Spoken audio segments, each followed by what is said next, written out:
भैया हाल ही में हुए पहलगाम हमले में हमारे भारत के जो लोग थे, जिसमें से 28 लोग मारे गए थे, और इसके बाद पुंछ में भी पाकिस्तान मतलब कायर पाकिस्तान ने भी लोगों को मारा था, हमारे भारतीय लोगों को। तो आप लोगों ने इस बीच में आज ये भारत माता की जय जयकार लगाई है यहाँ पे, और हमारे सैनिकों ने इसका पाकिस्तान में जाकर मुँह तोड़ जवाब भी दिया है और 9 जगहों पर जाके ऐसे एयर स्ट्राइक की है। तो हमारे सूत्रों के अनुसार मालूम पड़ा है कि वहाँ पे 179 लोग मरे हैं पाकिस्तान के। तो मैं आपसे इस विषय में कुछ पूछना चाहूँगा भैया। भारत माता की जयकार आज नहीं, भारत माता की जयकार उस दिन से गुंजायमान हुई है जिस दिन से कायरा आतंकवादियों ने हमारे भारत के निरीह लोगों के ऊपर गोलीबारी की थी और शांतिप्रिय क्षेत्र में अशांति पैदा करने का काम किया था और जो खून खराबा किया था उसमें 28 लोग नहीं मरे। भारत की आत्मा को, भारत माता की आत्मा को झकझोरने का काम किया था और उसका परिणाम ये हुआ कि हमारे देश के लौह पुरुष यशस्वी प्रधानमंत्री नरेंद्र मोदी जी ने अपनी विदेश की यात्रा को छोड़कर भारत की धरती पर जब पदार्पण किया, उनने एक गुप्त बैठक की और बिहार की धरती पर उनने एक सार्वजनिक सभा में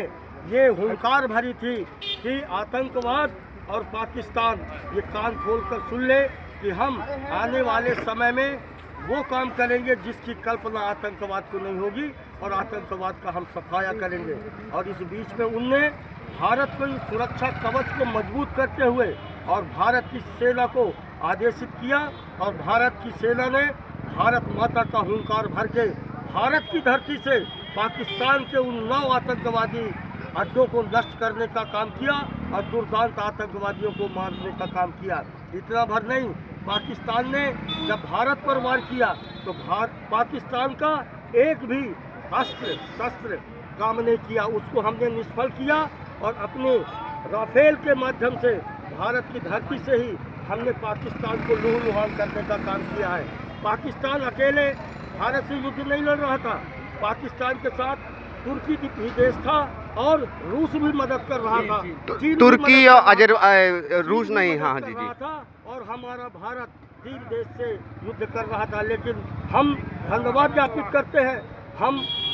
नमन करते हैं भारत के उन शौर्य और पराक्रमी सैनिकों का जिनने अपनी जान की परवाह किए बिना और भारत माता की अस्मिता को बचाने के लिए आतंकवादी और पाकिस्तान को चना चबाने का काम किया और पूरा विश्व भारत का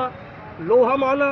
और उंगली दबाई कि वास्तव में इतनी ताकत कहाँ से आई। वो ताकत हमारी भारत की जनता ने दी है और भारत ने ये हुंकार भरा है कि अभी हमारा युद्ध समाप्त नहीं हुआ। अगर आतंकवाद चालू रहा और एक भी सैनिक, एक भी भारत का नागरिक आतंकवादी घटनाओं से मरा तो हमारा युद्ध अविरत चालू रहेगा और तब तक रहेगा जब तक हम विश्व के नक्शे से पाकिस्तान को समाप्त नहीं कर सकते। तो आपको क्या लगता है भैया, अभी भी पाकिस्तान दोबारा ये हिम्मत करेगा? पाकिस्तान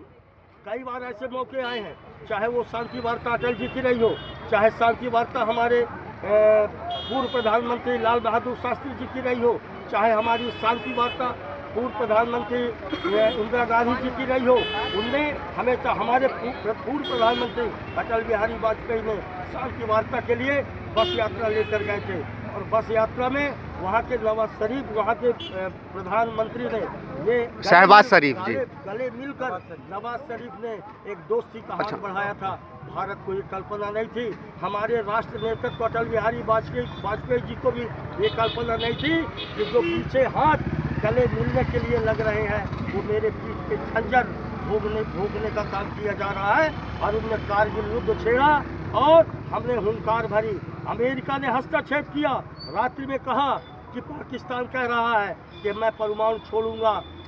हमारे आप युद्ध विराम कर दीजिए। तो मैं अटल जी आपसे कह रहा हूं कि आप युद्ध विराम कर दीजिए। अटल जी ने कहा कि मैं ये मान चुका हूं कि मेरी भारत की आधी जनता समाप्त हो चुकी है, भारत आधा समाप्त हो चुका है, लेकिन सूर्य उदय होने के पहले पाकिस्तान समाप्त हो जाएगा, विश्व के नक्शे से मिट जाएगा। और उनने फ़ोन रख दिया। ऐसा लौह निर्णय अटल जी ने लिया, उससे भी और ज़्यादा लौह निर्णय हमारे नरेंद्र मोदी जी ने लिया। और आने वाले समय में हम पाकिस्तान अधिकृत कश्मीर तो लेंगे ही, और अगर इसी तरीके से आतंकवाद बढ़ता रहा तो अब हमारी देश की जनता